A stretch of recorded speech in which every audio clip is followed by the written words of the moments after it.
Pulivendula ZPTC పరిధిలో జరుగుతున్న ఎన్నికల్లో నేను అచ్చివెల్లి గ్రామం నుంచి మాట్లాడుతున్నాను. మా ఊర్లో ఎన్నికల ఏజెంట్లను కానీ ఓటు వేసే వాళ్ళని కానీ ఊరు ఎన్నికల వరకు కూడా పోలింగ్ వరకు కూడా వెళ్లకుండా పోలింగ్ జరుగుతున్న ప్లేస్లో పేపర్ని చింపేసి ప్రజలందరినీ భయాందోళనకు గురి చేసి వాళ్ళని ఎవరిని రానికుండా చేస్తున్నారు. చాలా రౌడీయిజం చేస్తున్నారు. అసలు ఎన్నికలే జరగనివ్వట్లేదు. పోలింగ్ పేపర్స్ని తీసుకొని వాటిని చించేసి మా దగ్గర ఉన్న స్లిప్స్ అన్నిటినీ కూడా వాళ్ళు వెనక్కి తీసుకుంటున్నారు. వీళ్ళంతా ఓటు థర్డ్ ఫోర్త్ బూత్లలో మేము ఏజెంట్గా ఉన్నప్పుడు వెళ్ళాము. 7 మెంబర్స్ వరకు వాళ్ళందరూ ఏమన్నారంటే ఎక్కడ ఏజెంట్లను మేము రానివ్వలేదు, ఇక్కడ కూడా వద్దని వెనక్కి పంపించారు. కాబట్టి మేమైతే ఓటు హక్కును కూడా వినియోగించుకోలేదు. పక్క ఊరి నుంచి చాలా మంది గూండాలను పిలుచుకొచ్చి రౌడీయిజం చేసినారు. వాళ్ళని చూసి కూడా భయపడి మన పెద్దోళ్ళు కూడా చూస్తున్నారు. ఇంత పెద్దోళ్ళు కూడా పోలీసు వాళ్ళు అసలు దొబ్బేస్తున్నారు ఓటు వేయకోకుండా. ఓటకు ఎందుకు లేదు సార్? మాకు ఏమి కారణం?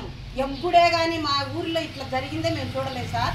దయచేసి మళ్ళీ మాకు రీపోలింగ్ కావాలా సార్. ఖచ్చితంగా రీపోలింగ్ కావాలి. టీడీపీ వాళ్ళందరికీ పోలీసులే బాగా సపోర్ట్ చేస్తున్నారు. వాళ్ళు రానికుండా చేస్తున్నారు. టీడీపీ వాళ్ళందరికీ పోలీసులు దగ్గరుండి సపోర్ట్ చేస్తున్నారు.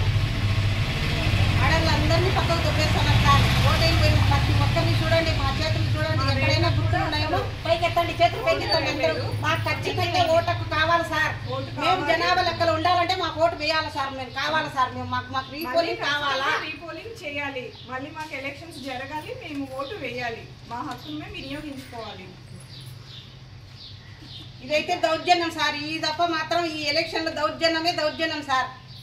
ఇంతవరకు మా ఊళ్ళో ఇలాంటి అన్యాయం ఎప్పుడు జరగలేదు. టీడీపీ ప్రభుత్వంలోనే ఇంత దారుణం చేస్తున్నారు. ప్రజల్ని కొడుతున్నారు. అనవసరంగా ఎవరు ఓటేసి పోయినా కానీ కొట్టడం దబ్బడం ఇదంతా చాలా అత్యాగమాదిరి ఉంది సార్. దారుణం ఇది.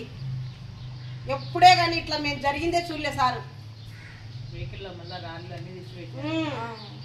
ఊరి చివర కర్రలు రాళ్ళు అన్ని పెట్టుకొని చాలా దౌర్జన్యం అంటే చాలా దారుణమైన దౌర్జన్యం చేస్తున్నారు. ఖచ్చితంగా మాకు రీపోలింగ్ కావాలి.